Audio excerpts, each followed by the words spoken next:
নমস্কাৰ দৰ্শকসকল, আজি পুনৰ অন্য এটা ৰিয়েকশ্যন ভিডিঅ'ৰ মাজলৈ আপোনালোকক স্বাগতম জনাইছোঁ। যোৱাকালি মুখ্যমন্ত্ৰী ডক্টৰ হিমন্ত বিশ্ব শৰ্মাই সন্ধিয়া 7:15 এটা ফেচবুক লাইভ কৰিছিল। আপোনালোকে নিশ্চয় বহুতেই চাইছে। সেই ফেচবুক লাইভটোত বিভিন্ন ধৰণৰ ঘোষণা কৰিছিলে মুখ্যমন্ত্ৰীগৰাকীয়ে, যিবোৰৰ চৰ্চা ব্যাপকভাৱে হোৱা পৰিলক্ষিত হৈছে, টিভি চেনেলে হওক বা পৰ্টেলতে হওক বা সামাজিক মাধ্যমত। কিন্তু এনে এটা বিষয়তে উল্লেখ কৰিছিলে যিটোৰ চৰ্চা কোনেও কৰা নাই, ক'তো উল্লেখ কৰাই পৰিলক্ষিত হোৱা নাই। অথচ সেই বিষয়টো অতি গুৰুত্বপূৰ্ণ, বিশেষকৈ অসমৰ অৰ্থনৈতিক জগতখনৰ কাৰণে। কি আছিলে সেই বিষয়টো, আহক অকণমান দৃষ্টিপাত কৰোঁ। এতিয়া মই এটা সম্পূৰ্ণ বেলেগ বিষয়লৈ যাব খুজিছোঁ। বহু দিনৰ পৰা আমি আলোচনা কৰি আহিছোঁ যে মাছ উৎপাদনৰ ক্ষেত্ৰত অসম স্বাৱলম্বী হ'ব নোৱাৰে নেকি। বিষয়টোৰ ওপৰত মই মীন বিভাগৰ বিষয়াসকলৰ লগত আলোচনা কৰিছিলোঁ।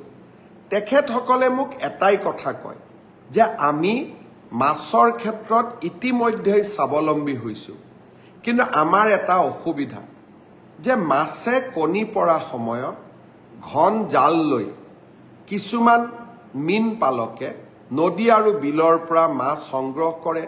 জীৱিকাৰ তাৰণাত উপায়ো নাই, আৰু তাৰ ফলত আমি বহু নতুন মাছৰ উৎপাদনৰ পৰা আমি আঁতৰি আহোঁ। আমাৰ মন্ত্ৰী কৃষ্ণেন্দু পালু ইয়াত আমাৰ ব্ৰডকাষ্ট চাই আছে, তেখেত মীন বিভাগৰ মন্ত্ৰী, মই আদৰণি জনাইছোঁ। মীন বিভাগে মোক অনুৰোধ কৰিছিলে যে চৰকাৰে যদি এটা ব্যৱস্থা ল'ব পাৰে যে ঘন জালেৰে আমি যদি মাছ নধৰোঁ অন্ততঃ 1 এপ্ৰিলৰ পৰা 15 জুলাইলৈ, আৰু কণী পৰা মাছ আমি যদি কেতিয়াও এইকেইটা সময়ত আমি নদী বা বিলত নধৰোঁ, তেতিয়াহ'লে এই বছৰে অসম আমি মৎস্য উৎপাদনৰ ক্ষেত্ৰত সম্পূৰ্ণ স্বাৱলম্বী হ'ব পাৰিম। মই খেতিয়ক ৰাইজক অনুৰোধ কৰিম, 1 এপ্ৰিলৰ পৰা 15 জুলাইলৈকে আপোনালোকে ঘন জালেৰে মাছ নামাৰিব। আৰু কোনোবা মাছ যদি আপোনালোকে জানে যে মাছটোৱে শুক্ৰ ধাৰণ কৰি আছে, তেতিয়াহ'লে সেই মাছ কেতিয়াও আপোনালোকে ঘন জালেৰে উলিয়াই আনিবৰ বাবে চেষ্টা নকৰিব। মই আশা কৰোঁ 1 এপ্ৰিলৰ পৰা 15 জুলাইলৈকে যিসকলে আমি পাৰোঁ, আমি যদি মাছ নমৰাকৈ থাকোঁ, এইবাৰ মৎস্য সম্পদেৰে অসম উভয় নদী হৈ পৰিব। মই আশা কৰোঁ এই দিশতো আমাৰ খেতিয়ক ৰাইজে চকু দিব। দৰ্শকসকল, মুখ্যমন্ত্ৰী ডক্টৰ হিমন্ত বিশ্ব শৰ্মাই কৈছে যে পূৰ্বে অসম মৎস্য উৎপাদনত স্বাৱলম্বীয়ে আছিল। আৰু কথাটো আমিও জানো, আমি যেতিয়া সৰু থাকোঁ তেতিয়া আমি চালানী মাছ নামৰ শব্দটো আমি কেতিয়াও শুনা নাছিলোঁ। আমাৰ ওচৰে পাজৰে থকা খাল, ডোং, নৈ, বিল এইবিলাকতে পৰ্যাপ্ত পৰিমাণৰ মাছ পোৱা গৈছিলে, আৰু সেইবিলাকেৰে আমি আমাৰ চাহিদা পূৰণ কৰিছিলোঁ। কিন্তু কি কাৰণত এতিয়া মৎস্য উৎপাদন কমি গ'ল আৰু আমি বাহিৰৰ পৰা মাছ আনিব লগা হৈছে?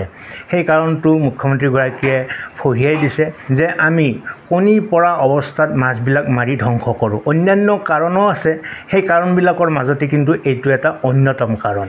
আপোনালোকৰ অঞ্চলবিলাকত আছিল নে নাই মই নাজানো, কিন্তু আমাৰ অঞ্চলটোত বিশেষকৈ মই যিটো কমিউনিটিৰ পৰা, যিটো জনগোষ্ঠীৰ পৰা বিলং কৰোঁ, শৰণীয়া কছাৰী জনগোষ্ঠীৰ মাজত এতিয়াও, পূৰ্বেও আছিলে এতিয়াও আছে, এটা জনবিশ্বাস আছে যে এই সময়খিনিত, মুখ্যমন্ত্ৰীগৰাকীয়ে কোৱা এই সময়খিনিত আমাৰ মাছ মৰাটো নিষেধ, জনগোষ্ঠীগতভাৱে নিষেধ। হয়তো কোনোবাই তেনেকুৱা নিয়ম উলংঘা কৰে, মই নকৰে বুলি নকওঁ, কিন্তু বহুতেই সেই নিয়ম মানি চলিবলৈ যত্ন কৰে, আৰু বহু ঠাইত মানিও চলা দেখা গৈছে।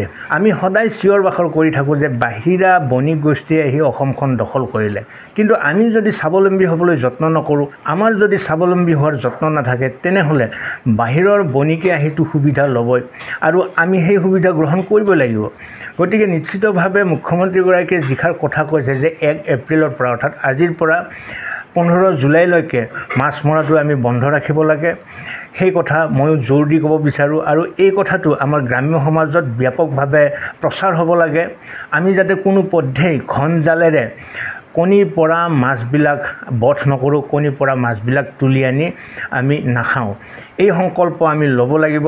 তেতিয়াহে আমি উভৈনদীভাৱে পূৰ্বৰ দিনবিলাকৰ দৰে মাছ খাবলৈ পাম, মাছৰ চাহিদা আমাৰ পূৰণ হ'ব। এই বিষয়ত আপোনালোকৰ অভিমত কি, মতামত কি, কমেণ্ট বক্সলৈ গৈ লিখক। আজিলৈ এৰিছোঁ। ভালে থাকক, কুশলে থাকক। অন্য এটা ৰিয়েকশ্যন ভিডিঅ'ৰ সৈতে আকৌ আহিম। ধন্যবাদ।